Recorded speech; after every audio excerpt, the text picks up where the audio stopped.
آنے والی ہے، وہ وقت بھی آنے والا ہے جب سانس اس ہنسلی میں اٹک جائے گا، جب سینے سے بھی سانس اوپر چلی گئی، اب ڈاکٹر بھی لا علاج قرار دے رہے ہیں کہ اب علاج نہیں رہا ہے، جان بس اب نکلنا چاہ رہی ہے۔ اب گھر والے روتے ہیں، کہتے ہیں کوئی جھاڑ پھونک والا لاؤ، کوئی دم والا لاؤ، شاید وہ کوئی دم کرے تو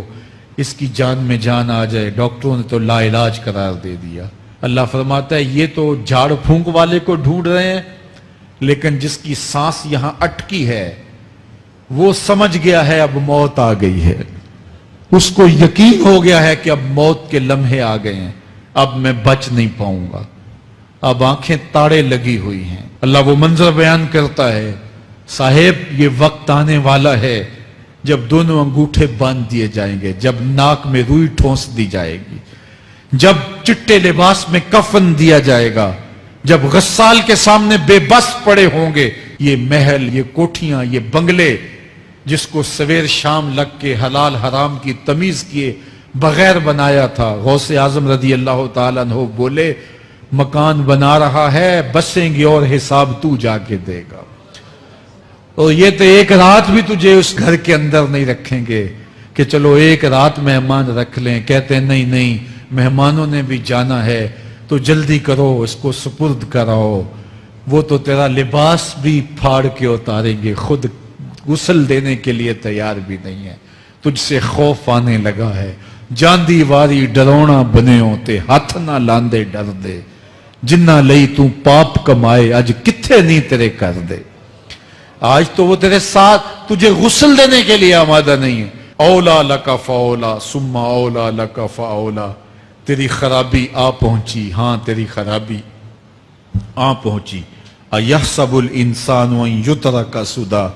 انسان دنیا میں یہ گمان کرتا ہے اس کو سدا چھوڑ دیا جائے گا۔ آج تو مفتی شہر ہے، آج تو علامۃ الدہر ہے، آج تو قاضی القضات ہے، آج تو منسٹر ہے، آج تو وزیر اعظم ہے، آج تو پہلوان ہے، آج تو شہزادہ ہے، آج تو بادشاہ ہے، آج تو زوراور ہے، آج تیری طاقت کے کیا کہنے، آج شیروں کو تو نچا لیتا ہے، ہاتھیوں کو تو بٹھا لیتا ہے، تیری صورت نکھرتی ہے، تیرے ہونٹ گلابی ہیں اور تیری نرگسی آنکھیں ہیں،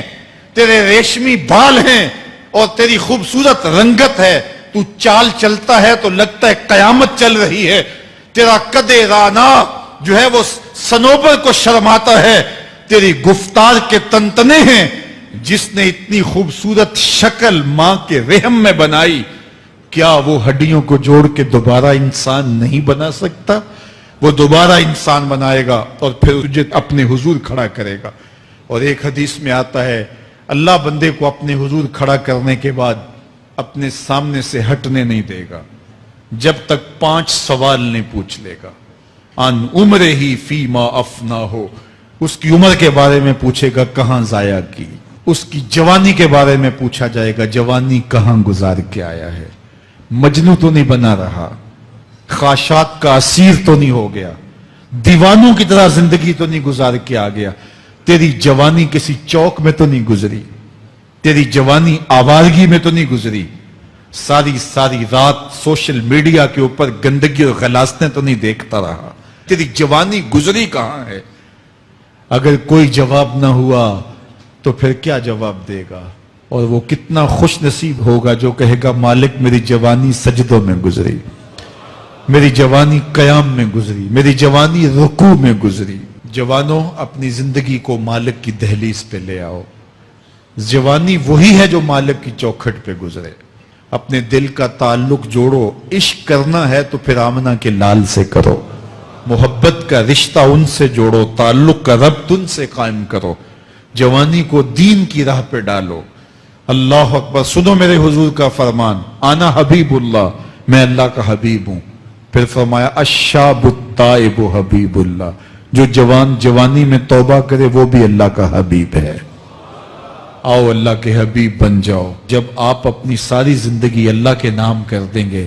تو پھر وہ پوری کائنات تمہارے نام۔ هي الحلقات تحفظني بآيات من القرآن، هي الحلقات تملأني بحب المصطفى العدنان، هي الحلقات الحلقات تحفظني بآيات من القرآن، هي الحلقات تملأني بحب